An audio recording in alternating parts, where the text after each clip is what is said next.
नमो तस्स भगवतु अरहतु सम्मा सम्बुद्धस्स।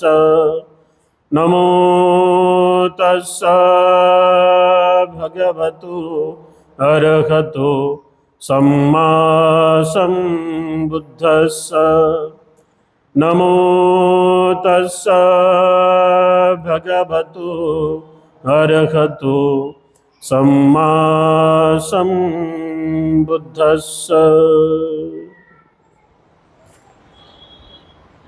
ज्या तथागतांनी मानवी सुखासाठी महान अशा पवित्र सद्धम्म जनमानसाच्या कल्याणासाठी दिला, ते दुःखमुक्त तथागत सम्यक संबुद्ध सुखासाठी मानवाने कोणत्या गोष्टी केल्यानंतर मानवाला सुखाची प्राप्ती होते हे ज्या माध्यमातून तथागत सम्यक संबुद्धांनी सांगितलं, तो तथागताचा पावन पवित्र सन्मार्ग बौद्ध धम्म। तथागताच्या पवित्र सद्धम्माचा प्रचार आणि प्रसार करणारा तथागत निर्मित पवित्र भिक्खू संघ बोधिसत्व डॉक्टर बाबासाहेब आंबेडकर या महान अशा सर्वच रत्नांना त्रिवार अभिवादन सर्वप्रथम आपल्या सर्वांच्या उपस्थितीमध्ये करतो। तथागतांनी मानवाच्या सुखासाठी आणि हितासाठी दिलेला सद्धम्म आपण वारंवार श्रवण केला पाहिजे। अत्यंत श्रद्धेनं तो सद्धम्म श्रवण करून त्या समजलेल्या सद्धम्माचं आपण वारंवार चिंतन आपल्या आयुष्यामध्ये केलं पाहिजे, जेणेकरून सुखानं समाधानानं आणि आनंदानं माणसाला जीवन जगता येईल। खरं तर सद्धम्म श्रवण करणे हे उत्तम मंगल आहे, सद्धम्माला समजून घेणे हे सुद्धा उत्तम मंगल आहे, आणि सद्धम्म आचरणामध्ये आणणे हे मानवाच्या जीवनातलं सर्वश्रेष्ठ उत्तम मंगल आहे असं तथागत सम्यक संबुद्ध म्हणतात। मग साहजिक आहे, कुठलीही गोष्ट समजून घ्यायची असेल तर ती वारंवार ऐकावी लागते, आणि समजून घेऊन मग जेवढं आपल्याला समजलं त्यानुसार आपण आचरण करायचं असते काया वाचा मनाने, म्हणजे त्याचे फायदे होतात। तथागत सम्यक संबुद्धांनी जे काही माणसाच्या मनाचे 5 वैरी सांगितलेले आहेत, है ना, 5 वैरी, शत्रू ज्याला म्हणतो आपण, दुश्मन, तर ते 5 चित्ताचे दुश्मन कोणते आहेत हे आपण समजून घेण्याचा प्रयत्न करूया, जाणून घेण्याचा प्रयत्न करूया। सर्वप्रथम धम्मोदय द राईज ऑफ धम्मा या आपल्या यूट्यूब चॅनलला बघणाऱ्या सर्व उपासक उपासिकांसाठी सुद्धा मंगलमैत्री, जे लोक घरी बसून ऐकत आहेत त्यांच्यासाठी सुद्धा खूप खूप मंगलमैत्री, जे लोक विहारात येऊन धम्म ऐकत आहेत विशेष मंगलमैत्री सुरुवातीला अर्पण करतो आणि धम्म प्रवचनाला सुरुवात करतो। आज तथागत सम्यक संबुद्धांनी सांगितलेले जे काही 5 निवारणे आहेत, 5 बंधनं अतिशय महत्त्वाचे आहेत, किंवा जे काही 5 शत्रू, 5 निवारणं, किंवा 5 अशा गोष्टी की त्या माणसाने, प्रत्येक माणसाने आपल्या मनातून बाहेर काढल्या पाहिजे। म्हणजे ज्यांना ज्यांना सद्धम्म समजून घ्यायचा आहे अशा सर्व लोकांनी ह्या 5 गोष्टी मनातून काढल्या पाहिजे। आता सद्धम्म समजून घ्यायचा असेल तर 2 गोष्टी अतिशय महत्त्वाच्या आहेत। ती गोष्ट म्हणजे एक तर श्रद्धा असणे आणि मन लावून ऐकणे, या 2 गोष्टी असल्या की माणूस जास्तीत जास्त सद्धम्म ऐकतो आणि ऐकलेला सद्धम्म त्या त्या व्यक्तीला समजत असतो। आणि म्हणून उपासक आणि उपासिकांनो, जेव्हा सिद्धार्थ गौतमाने वय वर्ष 29 असताना आपल्या घरादाराला त्यागलं, त्यांनी महाभिनिष्क्रमण केलं, ग्रहत्याग केला, तेव्हा तथागत सम्यक संबुद्ध होण्याच्या अगोदर, म्हणजे संबोधी त्यांना प्राप्त होण्याच्या अगोदर, जसं आपण पाहतो नेहमीप्रमाणे की कपिलवस्तू ते राजगृह हे अंतर 400 मैलाचं अंतर त्यांनी पायी पायी कापलं। बघा, म्हणजे सर्वप्रथम ही गोष्ट त्यांना समजली होती की काहीतरी प्राप्त करायचं असेल तर फार मोठा त्याग करणं गरजेचं आहे, आणि त्याग केल्याशिवाय माणसाला या मनुष्याच्या जीवनामध्ये काहीच मिळत नाही। त्याग ही अतिशय महत्त्वाची गोष्ट आहे। आणि त्यागच माणसाला चांगल्या गोष्टी शिकवते, किंवा शिकलेल्या त्या चांगल्या गोष्टी त्यागामुळे मनुष्य आपल्या आचरणामध्ये आणून सुख समाधान आरोग्य प्राप्त करत असतो. आणि म्हणून ही सगळ्यात महत्त्वाची गोष्ट आहे की त्याग. कुठेही गेलात तुम्ही तर त्यागाला खूप महत्त्वाचं स्थान प्राप्त झालेलं आहे. जसं सिद्धार्थ गौतमाच्या आयुष्यामध्ये त्यांनी सर्वस्व सोडलं म्हणजे त्यागलं. त्यागलं असं की ते पुन्हा त्या संपूर्ण गोष्टीला जाऊन चिटकले नाहीत, तर एकदा त्यागलं. त्या पद्धतीनं आमच्याही मनातल्या ह्या 5 गोष्टी आम्ही त्यागल्या पाहिजे, सोडल्या पाहिजे, जेणेकरून माणसाला खूप चांगल्या पद्धतीनं सद्धम्म समजेल. तर त्या 5 गोष्टी आपण खूप चांगल्या पद्धतीनं समजून घ्याव्यात आणि आपल्या जीवनामध्ये आचरणात आणून सुख प्राप्त करण्याचा प्रयत्न करावा. बुद्धानं पहिली गोष्ट शिकवलेली आहे कामछंद. कामछंद म्हणजे काय? तृप्ती आणि इंद्रिय सुखाबद्दलची जी आवड माणसाच्या मनामध्ये असते आणि त्या इंद्रियाच्या सुखाप्रती माणूस एवढा तल्लीन होऊन जातो, आसक्त होऊन जातो, त्याच्या मनातल्या इच्छा वाढत जातात इंद्रिय सुखाबद्दल, तर त्याला तथागत सम्यक संबुद्धांनी कामछंद म्हटलेला आहे. आता इंद्रिय किती आहेत? मग इंद्रिय कोणतं? तर डोळा इंद्रिय, त्याला चक्षू म्हटलेलं आहे. इंद्रिय कोणतं? तर कान इंद्रिय, त्याला श्रोत म्हटलेलं आहे. इंद्रिय कोणतं? तर घाण इंद्रिय, त्याला नाक म्हटलेलं आहे. इंद्रिय कोणतं? तर जिव्हा इंद्रिय, त्याला जिव्हा म्हटलेलं आहे. इंद्रिय कोणतं? तर मन इंद्रिय, त्याला काय म्हटलेलं आहे? मनो. चित्त, तेज, चक्षु, श्रोत, घाण, जिव्हा, मनो, सुखाच्या प्रती अभिलाषा ठेवणारे लोक हे कसे काय जीवनामध्ये सुखी होतील हे बुद्धानं शिकवलं. म्हणजे आपण बऱ्याच वेळेस काय म्हणतोय की शरीराची गरज पूर्ण झाली, डोळ्याची गरज पूर्ण झाली, कानाची, नाकाची, मनाची, जिभेची, तर याला पुन्हा त्या गरजा उत्पन्नच होत नाहीत. असं होतं का? नाही हो. तथागत सम्यक संबुद्ध म्हणतात की मग डोळा या इंद्रियाचं म्हणजे चक्षु या इंद्रियाचं काम कोणतं आहे? चक्षु या इंद्रियाचं काम आहे बघणे, है ना. डोळे, ज्याला 2 डोळे आहेत तो व्यक्ती काय करतो? बघण्याचं काम करतो. बरं, बघू लागला कशाला? तर रूपाला. रूप म्हणजे डोळ्यानं दिसणाऱ्या प्रत्येक गोष्टीला रूप म्हटलेलं आहे. मुंगी असेल, हत्ती असेल, सिंह असेल, वाघ असेल, माणूस असेल, स्त्री असेल किंवा पुरुष असेल, ज्या गोष्टी तुम्हाला डोळ्यानं दिसतात त्याला काय म्हटलेलं आहे? रूप. आणि या रूपावरती बघणारा व्यक्ती त्या कामछंदामुळे, त्याच्या मनात जर कामछंद असेल म्हणजे त्याने तो जर डोळ्याचा विषय समजून घेतला नाही तर तो आसक्त होईल आणि त्याला त्यापोटी तृष्णा निर्माण होतील, है ना. आणि मग आसक्तीपोटी आणि तृष्णेपोटी कामछंदाची उत्पत्ती त्याच्या चित्तामध्ये होते. एकदा कामछंदाची चित्तातली उत्पत्ती ही माणसाला धम्म समजून घेऊ देत नाही. किंवा कामछंद ज्या व्यक्तीच्या मनामध्ये आहे, अर्थात त्या इंद्रियावरती ज्याचा ताबा नाही आहे, डोळ्यावर, कानावर, नाकावर, जिभेवर, मनावर, म्हणजे रूपाला पाहत असताना आसक्त होऊ लागला. कुठलीही गोष्ट त्याला दिसल्यानंतर तो आसक्त होऊ लागला आणि मग आसक्त होत असताना त्याच्या मनात असा विचार असते की मला ही गोष्ट पाहिजे. बघा, म्हणजे रस्त्यानं जात असताना आपण बऱ्याच गोष्टी पाहतो. उपासक उपासिका रस्त्यानं जात असताना बऱ्याच गोष्टी पाहतात आणि पाहिल्याबरोबर, रूपाला पाहिल्याबरोबर तो व्यक्ती आसक्त होतो आणि त्या गोष्टी पाहिल्याबरोबर त्याच्या चित्तात एक भावना निर्माण होते की मला हे पाहिजे. ते काही असू शकते.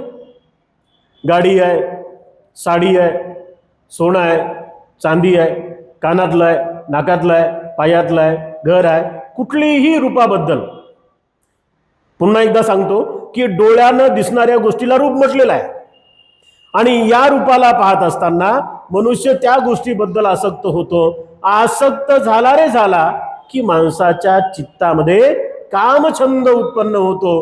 कामछंदालाच म्हटलेलं आहे आसक्ती. डोळे आहेत हे सगळ्यांना माहित असते, कान आहेत, नाक आहेत, जीवा आहे, मन आहे, शरीर आहे, सर्वांना माहिती आहे. कोणी आहे का असा? नाही. म्हणजे न बोलणाऱ्या लहान लेकराला जरी विचारलं की बाबा तुझे डोळे कुठं आहेत, ते बरोबर डोळ्याला हात लावते. कान कुठं आहेत, कानाला हात लावते. नाक कुठं आहे, नाकाला हात लावते. जिवा कुठं आहे, जिवेला हात लावते, है ना. शरीर कुठं आहे, शरीर सांगते. म्हणजे या साऱ्या गोष्टी त्यालाही माहिती आहेत, या साऱ्या गोष्टी सुज्ञ माणसाला सुद्धा माहिती आहेत. बाहेर विषयाची त्याला जाणीव आहे, बाहेरील विषय म्हणजे डोळ्यानं पाहिलेल्या रूपाबद्दल त्याला रूप दिसू लागलंय, म्हणजे बाहेरची जाणीव आहे, पण चक्षु विज्ञान त्याचं काम करत नाही. लक्षात घ्या. म्हणजे ज्या पद्धतीनं एखादी वस्तू बघितली, रूप बघितलं, तर त्या रूपाबद्दल त्यांनी आसक्त होऊ नये. एखादा सुगंध आला तर त्या सुगंधाबद्दल, दुर्गंधाबद्दल त्यांनी अशी चिडचिड करू नये किंवा सुगंधाबद्दल त्यांनी आसक्त होऊ नये, है ना. चांगलं रूप बघितलं, माणूस आसक्त झाला. चांगला गंध घेतला, माणूस आसक्त झाला. चांगले चांगले शब्द ऐकले कानानं, माणूस आसक्त झाला. चांगलं चांगलं बोलू लागले एकमेकाला, तर लोक आसक्त होतात. चांगलं चांगलं बोलून लोक बरेच काही कामं काढून घेतात. किंवा मनात जर तसे कुतूहलाचे निर्माण विषय झाले, तर त्या सगळ्या गोष्टी माणसानं समजून घेतल्या पाहिजे. आणि विशेषतः शरीरावरती आपलं लक्ष असलं पाहिजे, म्हणजे शरीराच्या विषयी सुद्धा आपण जागृत असलं पाहिजे. शरीरानं कोणते कामं होतात, तर शरीरानं 3 प्रकारचे वाईट कर्म होतात. एक चोरी होते, शिलाचं उल्लंघन होते, है ना, आणि एक हत्या होते. म्हणजे या संपूर्ण 16 यत्नाच्या संदर्भामध्ये अतिशय बारकाईनं आणि कुशग्र चित्तानं माणसाने आणि निरंतर असा ताबा ठेवला पाहिजे, जेणेकरून त्या व्यक्तीच्या चित्तामध्ये कामछंदाची उत्पत्ती होणार नाही, कामछंद राहणार नाही. बुद्धानं सांगितले ना 5 गोष्टी, त्या 5 गोष्टीतील हा कामछंद जो आहे पहिला, हा माणसाचा सर्वात मोठा शत्रू आहे. लक्षात.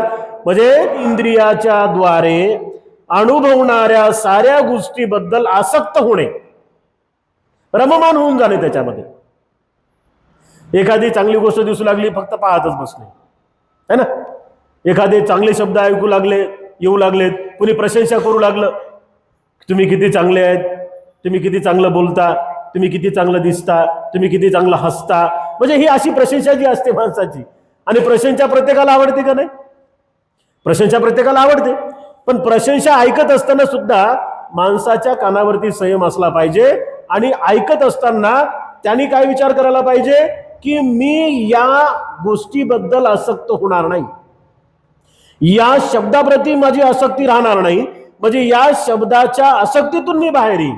इंद्रियाच्या या संपूर्ण विषयाच्या संदर्भामध्ये म्हणजे पाहणारं रूप, ऐकणारे शब्द, येणारा गंध, बोलणारे शब्द, है ना, आणि मनातले विचार हा गुरु असणाऱ्या माणसाच्या मनामध्ये आसक्ती येत नाही.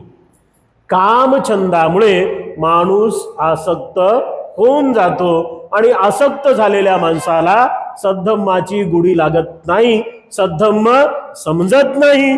सद्धम्म समजला नाही, त्या माणसाचा काही उपयोग होत नाही. समताभाव शिकवला बुद्धानं. बुद्ध म्हणतात समताभाव आपला असला पाहिजे. मग समताभाव कोणता? इंद्रियाच्या द्वारे होणाऱ्या संपूर्ण अनुभूतीच्या माध्यमातून निर्माण होणाऱ्या विषयाच्या संदर्भामध्ये आमचा समताभाव असला पाहिजे. म्हणजे चांगलं दिसलं तरी आसक्त नाही आणि वाईट दिसलं तरी तिरस्कार नाही. चांगले शब्द आले तरी आसक्त व्हायचं नाही, वाईट शब्द आले तरी तिरस्कार नाही. चांगला गंध आला आसक्त व्हायचं नाही, वाईट गंध आला तिरस्कार नाही. बरोबर आहे. चांगला विचाराला जतन करून ठेवा, त्याला वाढवा. वाईट विचाराला नष्ट करा. कायाच्या स्वरूपात सुद्धा जागरूकपणे आम्ही ते काम करायला पाहिजे. म्हणजे बुद्धानं या 5 गोष्टीतील पहिली गोष्ट शिकवली, ती म्हणजे इंद्रियाच्या द्वारे माणसाच्या मनामध्ये निर्माण होणाऱ्या आसक्तीचा विषय म्हणजे कामछंद सोडणे. समजदार चित्ताद्वारे होणाऱ्या या संपूर्ण विषयाच्या संदर्भामध्ये सतर्क राहून काम करणे, यालाच म्हटलेलं आहे साधनेच्या माध्यमातून, विपස්සनेच्या माध्यमातून, आनापानसतीच्या माध्यमातून, स्मृतीच्या आधारे आपल्या चित्तातून कामछंद बाहेर काढणे. बुद्धानं दुसरी गोष्ट शिकवली, त्याला म्हटलेलं आहे व्यापाद. पहिला आहे कामछंद, दुसरा आहे व्यापाद. व्यापाद म्हणजे काय? तर इतरांच्या नुकसानीसाठी कार्यकृती, द्वेष प्रवृत्ती, व्यापाद. त्याला एका शब्दामध्ये दुसऱ्या शब्दामध्ये आपण तिरस्कार सुद्धा म्हणू शकतो, है ना. व्यापाद म्हणजे असे बरेच लोक असतात, बिचारे अज्ञानी लोक असतात, की इतरांचं त्यांना चांगलं आवडत नाही, है ना. इतरांचं बऱ्याच लोकांना चांगलं आवडत नाही, आणि ज्यांना इतरांचं आवडत नाही चांगलं, असं समजून जायचं की त्यांच्या मनात व्यापाद आहे. व्यापाद, तिरस्काराची भावना. म्हणजे इतरांच्या कुठल्याही संदर्भामध्ये त्यांची भरभराट विकास होत असेल तर बरेच लोक एकमेकाला नावबोटं ठेवतात की त्यांचा विकास होऊ लागला, मग ते असंच करू लागले, तसंच करू लागले, अमुक करू लागले, तमुक करू लागले. एक गोष्ट लक्षात ठेवायची, कर्म कोणाच्या बापालाही सोडत नाही, कोणी काही करू, है ना. कर्म कोणालाही सोडत नाहीत. कर्माने बुद्धाला सुद्धा सोडलं नाही. बुद्धाच्या संघामध्ये भिक्खू जे होते त्यांना सुद्धा कर्माने सोडलं नाही. कर्म आम्हाला सुद्धा सोडणार नाहीत आणि कर्म तुम्हाला सुद्धा सोडणार अजिबात नाहीत. आणि म्हणून कर्माच्या आधारावरती जीवन जगणं बुद्धानं शिकवलेलं आहे का नाही. म्हणजे कुठल्याही फळाचं झाड लावा, आज ना उद्या त्याला फळं येणार आहेत. फक्त फरक एवढाच आहे, गोड फळाच्या झाडाला फळं गोड येतील आणि कडू फळाच्या झाडाला फळं कडू येतील. याच अर्थाने की चांगलं कर्म म्हणजे व्यापाद हे चांगलं कर्म आहे का. इतरांचा तिरस्कार, द्वेष बुद्धी किंवा तिरस्काराची वृत्ती मनामध्ये असणे हे चांगलं कर्म नव्हे. बुद्धानं काय सांगितलं, बुद्ध म्हणतात की इतरांना मदत करणे हे उत्तम मंगल आहे. इतरांना मदत करणे हे उत्तम मंगल आहे, बरोबर आहे. पण जर तुमच्याकडे असेल तर, लक्षात आलं, जर तुमच्याकडे असेल तर इतरांना मदत करणे उत्तम मंगल आहे. म्हणजे एखादा व्यक्ती असा आहे की त्याच्याकडे अल्पमात्र आहे, पण अल्पमात्र तो इतरांना मदत करू लागला तर त्याचं पुण्यकर्मच आहे. पण त्याही पेक्षा जास्त पुण्यकर्म कोणतं आहे लक्षात घ्या. म्हणजे ज्याची ऐपत नाही त्यांनी सुद्धा विहारात मेणबत्ती आणणं हे उत्तम मंगल. बघा, अगरबत्ती आणणं, फुलं आणणं, हरण आणणं हे उत्तम मंगल आहे विहाराच्या संदर्भामध्ये. कारण विहारात येणाऱ्या लोकांची अपेक्षा काही नसते, आहे का नाही. म्हणजे मी जर तुम्हाला सांगितलं की उद्या तुम्ही अगरबत्ती आणा, तुम्ही थोडे म्हणणार आहेत बंदीजी आम्ही अगरबत्ती आणल्या, मग आम्हाला एक एक मेणबत्ती द्या आमच्या घरात लावायला, असं म्हणतो का आपण? नाही म्हणत. म्हणजे विहारात येत असताना ज्या पद्धतीनं आपण आपल्या मनाचे सगळे विषय ठरवून येतो, आणि विषय ठरवल्यानंतर जे काही ऐकून आपण जातो, ऐकल्यानंतर चिंतन करतो आणि चिंतनाद्वारे थोडं थोडं आचरण करण्याचा प्रयत्न करतो, तेव्हा माणसाला सुख मिळते, समाधान मिळते, आरोग्य मिळत असते. आणि म्हणून उपासक आणि उपासिकांनो, चित्तामधला हा दुसरा द्वेष आपण आपल्या मनातून बारकाईनं शोधून बाहेर काढण्याचा प्रयत्न केला पाहिजे. व्यापाद हा मनुष्याचा शत्रू आहे असं बुद्धानं शिकवलं. पहिला शत्रू कोणता आहे मनुष्याचा? कामछंद, आसक्ती. दुसरा जो शत्रू आहे मनुष्याचा ते आहे व्यापाद, म्हणजे तिरस्काराची भावना सुद्धा आपण माणसाच्या मनातून बाहेर काढण्याचा प्रयत्न केला पाहिजे. तिसऱ्या प्रकारचा शत्रू बुद्धानं शिकवला, त्याला म्हटलेला आहे थीन मिद्ध. पालीचे शब्द आहेत, त्याला म्हटलेलं आहे थीन मिद्ध. त्याला मराठीमध्ये म्हणतात मानसिक तंद्री, शारीरिक अशुद्धता. मानसिक तंद्री आणि शरीराची अशुद्धता. मनामध्ये तंद्री असते, आहे का नाही. म्हणजे शरीर आजारी पडते त्या पद्धतीनं मनही आजारी पडते. शरीर महिन्यातून, 2 महिन्यातून, 3 महिन्यातून, 5 महिन्यातून, कोणी कोणी 1 वर्षातून आजारी पडते, पण मन रोज आजारी पडते. मनाच्या आजारपणाचं लक्षण कोणतं आहे? है ना. आपण काय म्हणतो की सर्दी झाली, अंग कणकण करू लागलं, हातपाय दुखायले, सर्दी झाली, हे सर्दीचं लक्षण आहे ना. तर मनाच्या तंद्रीचं लक्षण कोणतं आहे? चांगलं न वाटणे. कधी कधी बघा, तुमची झोप जर चांगली झाली असेल, तुम्ही दिवसभराचे सगळे तुमचे कामं झाले, एकही काम राहिलं नाही दिवसभराचं, धुणं भांडे जे काही स्वयंपाक जे काही असेल ते, म्हणजे असे बरेच दिवस येतात की सारे कामं झाल्यानंतर व्यक्ती आरामाला जातो आणि आराम झाल्यानंतर, त्याचा योग्य आराम झाल्यानंतर त्याला सकाळी एवढं फ्रेश वाटते. का बरं वाटू लागलं? कारण शरीराला तर आराम मिळालाच, पण मनाला पण आराम मिळाला. शरीर आणि मनाला आराम मिळाल्यामुळे त्याचा दिवस हा चांगला जाणार आहे. आणि अशा फ्रेश चित्तानं उठलेला मनुष्य सुद्धा एकमेकाला सांगतो की आज मला जरा हलकं हलकं वाटू लागलं, असं म्हणतो ना आपण बऱ्याच वेळेस. हलकं वाटू लागलं मग वजन कमी झालं का? नाही होत ना, है ना. म्हणजे हलकं लागू वाटलं म्हणजे काय, तर शरीराचं वजन तेवढंच आहे पण मनावरचं दडपण कमी झालं. मनाचं दडपण कमी झालं. मनातल्या ज्या काही अशा विचारसरणी आहेत की ज्या विचारसरणी मनाच्या व्यवस्थेच्या संदर्भात काम करतात, म्हणजे सद्धम्माला विकसित करू देत नाहीत मनामध्ये, तर त्या जिंकल्यानंतर माणसाला खूप चांगल्या पद्धतीनं वाटतं, म्हणजे त्याला फ्रेश वाटतं, त्याला चांगलं वाटतं. याचाच अर्थ असा आहे की त्याने तंद्रीवरती विजय मिळवलेला आहे. मनाची तंद्री. तंद्री म्हणजे काय, त्याला तुम्ही हलगर्जीपणा म्हणा, त्याला तुम्ही आळस म्हणा, है ना. आज जरा झोप जास्त जेवू लागली, तंद्री, शरीराची तंद्री. आज जरा भूक जास्तच लागू लागली, है ना. किंवा ह्या साऱ्या गोष्टी आपण असं एकमेकांना सांगताना म्हणतो. मग मनाची तंद्री म्हणजे मनाची तंद्री म्हणजे मनामध्ये आळस असेल आणि शरीराच्या संदर्भाने अशुद्ध कृत्य झालं असेल तर माणसाच्या मनामध्ये थीनमिद्ध निर्माण होतं. म्हणजेच थीनमिद्ध याचा अर्थ असा आहे की तंद्रीमध्ये जीवन जगणे. बघा, तथागत सम्यक संबुद्धांनी शेवटचं प्रवचन केलेलं आहे. कुठे? आता तथागत सम्यक संबुद्ध महापरिनिर्वाणाला प्राप्त होत आहेत कुशीनगरला त्या 2 शाल वृक्षाच्या मध्यभागी तथागत सम्यक संबुद्ध झोपलेले आहेत. उजव्या हातावरती डोकं ठेवून बुद्ध झोपलेले आहेत आणि काही क्षणामध्ये आता ते महापरिनिर्वाणाला प्राप्त होतील. तेव्हा भिक्खूंना उपदेश देताना त्यांनी 2 शब्द सांगितलेले आहेत, उपदेश दिलेला आहे.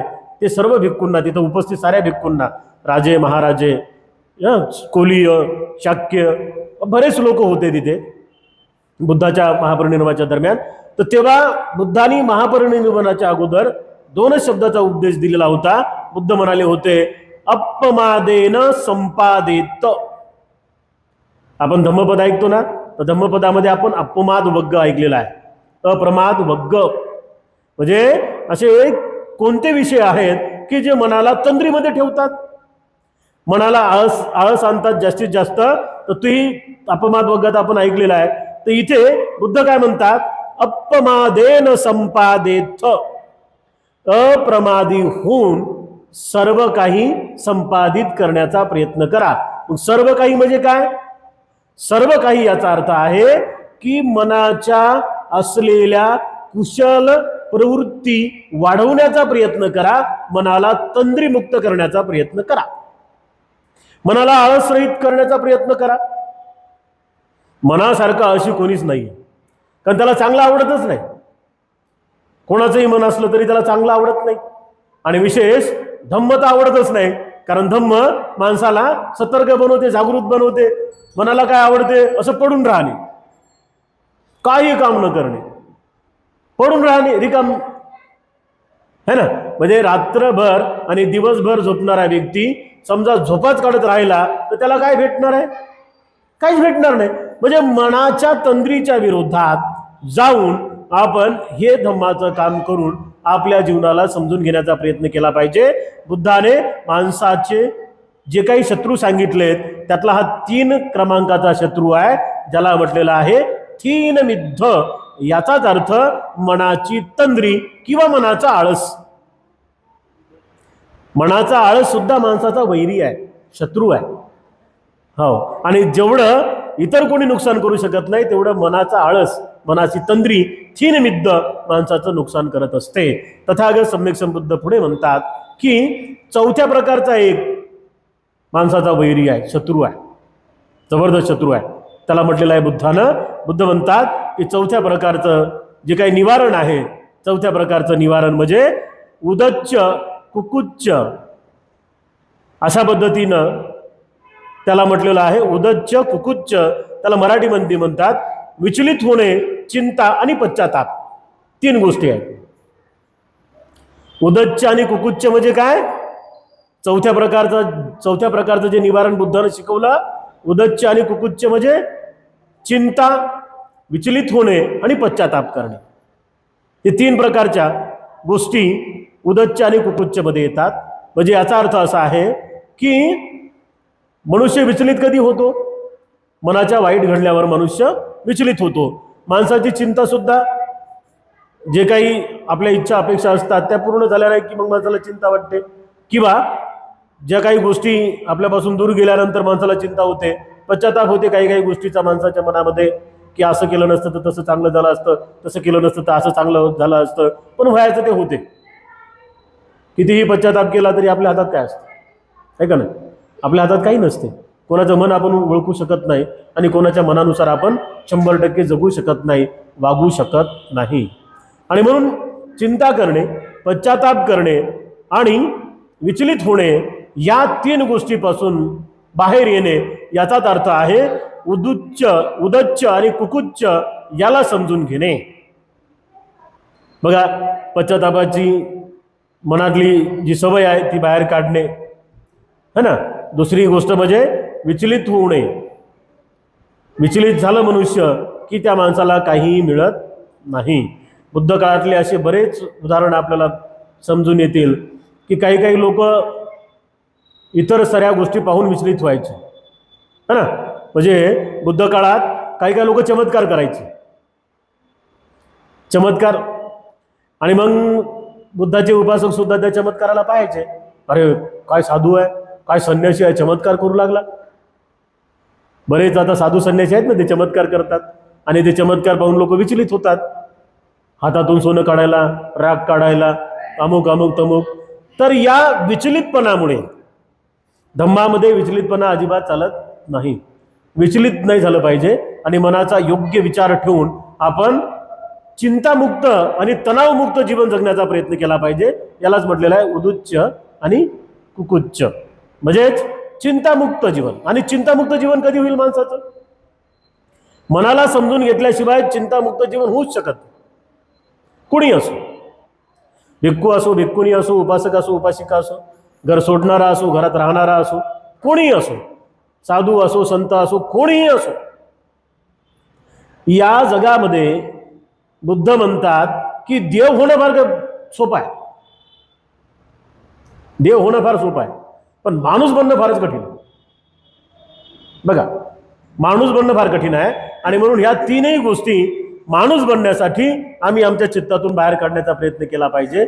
जगावं असं की चिंता होऊ नये, जगावं असं पश्चाताप होऊ नये, जगावं असं की माणसाचं चित्त अजिबात विचलित होता कामा नाही. आणि जेव्हा या 3 प्रकारच्या साऱ्या गोष्टीतून आपण बाहेर येतो तेव्हा माणसाच्या मनातलं उदच्च आणि कुकुच्च हे निघून जात असतं. निवारण, या निवारणापासून माणसाला कुठल्याही प्रकारचा तोटा होत नाही. म्हणजे माणसाचा हा शत्रू माणसाच्या मनातला निघून जातो. बुद्धाने 5व्या प्रकारचा शत्रू सांगितलेला आहे, विचिकित्सा. विचिकित्सा 5व्या प्रकारचं बुद्ध निवारण शिकवतात. बुद्ध म्हणतात विचिकित्सा, शंका आणि सहमती न होणे, वरील 5ही मानवाच्या मनाचे खरे शत्रू आहेत. आतापर्यंत जे पाहिले ते, है ना. मग विचिकित्सामध्ये काय की मनातल्या शंकांचं निरसन न होणे. बऱ्याच गोष्टीच्या मनामध्ये शंका असतात. आता शंकाही माणसाला केव्हा येतात की जेव्हा मनावरती ताबा नसतो. शंकाही केव्हा येतात जेव्हा माणूस साधना करत नाही. माणसाने 5 मिनिटं का होईना साधना ही रोज केलीच पाहिजे. कोणी काही म्हणू, कोणी काही म्हणू, पण 5 मिनिटं का होईना. आता 5 मिनिटं कोणाला भेटत नाहीत, सगळ्यांनाच भेटतात. 5 मिनिटं का होईना आपण रोज साधना केली पाहिजे, रोज समाधीचा अभ्यास केला पाहिजे, रोज आनापानसतीच्या द्वारे मनाला नियंत्रित करण्याचा प्रयत्न केला पाहिजे. आता बुद्ध काळातही लोकांच्या मनामध्ये अशा बऱ्याच विचिकित्सा होत्या, शंका होत्या. अशा हजारो उदाहरणं सापडतात. खरंच बुद्ध, काही काही लोकांच्या मनात विचार असा येते की खरंच बुद्ध झाले असतील का बरं.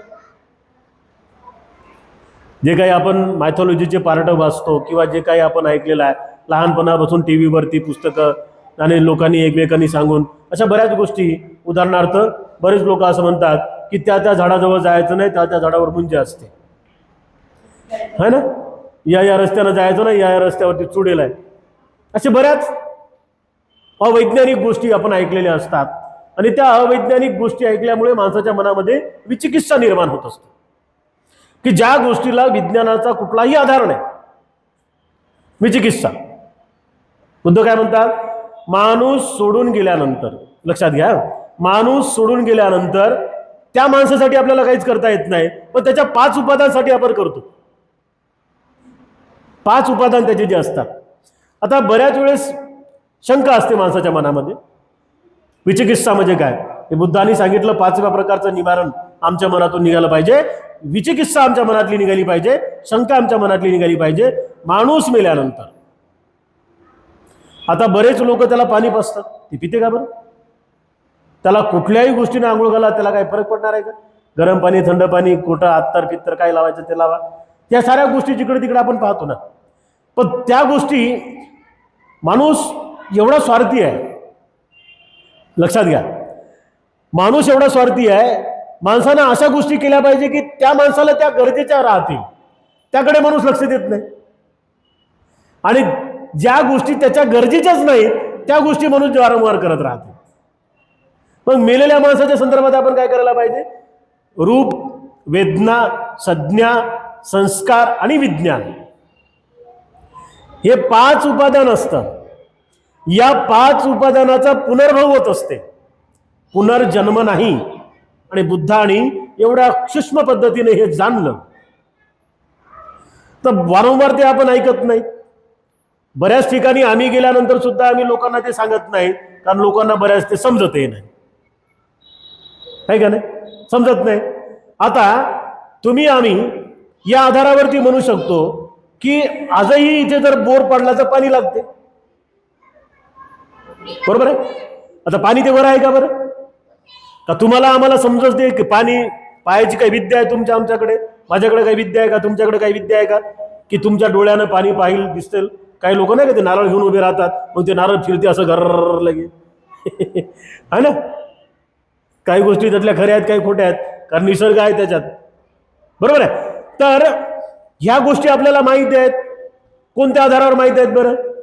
कारण सिद्धार्थ नगरमध्ये बोर पडलेले आहेत, हे उदाहरण आहे ना. म्हणजे जरी आपल्या विहारात आपण बोर पाडला तर पाणी लागू शकते, याचा अर्थ असा आहे की आजूबाजूच्या कोणीतरी माणसांनी बोर पाडून पाणी काढलेलं आहे, ते उदाहरण जिवंत आहे. एक शास्त्रज्ञ होता, सफरचंदाच्या झाडाखाली बसला, सफरचंदाच्या झाडाखाली बसला, एक सफरचंद त्याच्याकडे पडलं, खाली पडलं. त्यानं, सायंटिस्ट लोक विद्वान असतात, चतुर असतात, शास्त्रज्ञ, ते सफरचंद हातात पडल्यानंतर त्यानं पुन्हा फेकलं, पुन्हा त्याच्या हातात आलं. तुम्ही आम्ही या गोष्टीचा विचार करतो का? नाही करत. आपण काय म्हणतो की कुठली जड वस्तू वर जात नाही, मग विमान कसं उडते? अशा बऱ्याच गोष्टी नसतात की ज्या पाहिल्या नाही तरी त्या असतात. निसर्ग असा आहे की बऱ्याच गोष्टी आम्हाला दिसत नाहीत पण त्या आहेत. आणि त्या प्रत्येक गोष्टीला समजून घेण्यासाठी बुद्धानं विद्या शिकवली. त्या विद्येला म्हटलेलं आहे आनापान सती. त्याला तुम्ही साधना म्हणता, त्याला तुम्ही समाधी म्हणता, त्याला तुम्ही ध्यानाचा अभ्यास म्हणता.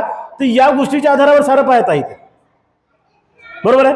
म्हणजे याचा अर्थ, उदाहरणार्थ असा आहे की बोर पाडल्यानंतर पाणी लागते, याचा अर्थ कोणी ना कोणीतरी बोर पाडला. सफरचंदाच्या झाडाखाली बसून ज्या पद्धतीनं सफरचंद वर फेकायचा आणि सफरचंद त्याच्या हातात यायचं, त्याला शोध लागला की हे सफरचंद त्याच्या वजनामुळे खाली येत नाहीये, बरोबर आहे. हा, त्याच्या वजनामुळे खाली येत नाहीये. तर ज्या पृथ्वीवर तो बसलेला आहे त्या पृथ्वीकडे गुरुत्वाकर्षण शक्ती आहे. विमान जे उडतात ना, म्हणजे पृथ्वीच्या गुरुत्वाकर्षण शक्तीच्या विरोधात जाऊन ते बळ निर्माण करतात. शक्ती राहते त्यांच्याकडे. या गुरुत्वाकर्षण शक्तीला चिरण्याची शक्ती विमानामध्ये आहे आणि म्हणून विमान उडू शकते. याचाच अर्थ असा आहे की कुठलीही वस्तू जर हवेत फेकल्यानंतर ती पुन्हा खाली येते. याचा अर्थ पृथ्वीकडे काय आहे? खेचून घेण्याची शक्ती आहे. तिला म्हटलेलं आहे गुरुत्वाकर्षण शक्ती. याच अर्थाने माणूस मेल्यानंतर जे काही 5 उपादान स्कंद असतात ते 5 उपादान स्कंदाचा पुनर्भव आहे, त्याला पुनर्जन्म म्हटलेलं नाही. तर ह्या छोट्या छोट्या शंका सुद्धा आमच्या मनातल्या निघाल्या पाहिजे. याला बुद्धानं म्हटलेलं आहे 5व्या प्रकारचं मनाचं निवारण, शंका है ना. तर या अर्थाने आपण हे मनुष्याचे 5 शत्रू जे सांगितले बुद्धानं ते वारंवार समजून घेण्याचा प्रयत्न केला पाहिजे. यामध्येच आपल्या साऱ्यांचं मंगल आहे. शंका माणसाच्या चित्तातली निघालीच पाहिजे. शंका जर माणसाच्या चित्तामध्ये असेल आणि विशेषतः बुद्ध धम्म संघाविषयी जर शंका असेल तर माणसाला काही प्राप्त करता येत नाही. एक वैशिष्ट्य आहे सगळ्या गोष्टीचं की जोपर्यंत आपण श्रद्धा ठेवत नाही तोपर्यंत काहीच मिळत नाही, काहीच मिळत नाही. आणि म्हणून श्रद्धेपासून सुरुवात आहे. श्रद्धेची सुरुवात ही निर्वाणापर्यंत आहे आणि निर्वाण मेल्यानंतर नाही तर उघड्या डोळ्यानं जे सुख आपण अनुभवतो त्याला निर्वाण म्हटलेलं आहे. तेव्हा उपासक आणि उपासिकांनो आपण खूप चांगलं कर्म करावं आपल्या आयुष्यामध्ये आणि कामछंद व्यापाद थीनमिद्द उदच्च कुकुच्च विचिकित्सा हे 5ही निवारणं आपल्या चित्तातून बाहेर काढण्याचा प्रयत्न करावा. यामध्ये आपल्या सर्वांचं मंगल आहे, यामध्ये आपल्या सगळ्यांचं कल्याण आहे. आजच्या धम्मसंस्कारामध्ये अधिक आपणास उपदेश न देता आपल्या सर्वांचं मंगल हो, आपल्या सर्वांचं कल्याण हो अशी मंगलमैत्री आपल्या सर्वांविषयी व्यक्त करतो. विशेषतः धम्मोदय द राईज ऑफ धम्मा या आपल्या यूट्यूब चॅनलला बघणाऱ्या सर्व उपासक उपासिकांसाठी सुद्धा खूप खूप मंगलमैत्री. भवतु सब्ब मंगलं, भवतु सब्ब मंगलं, भवतु सब्ब मंगलं. सर्वांचे मंगल हो.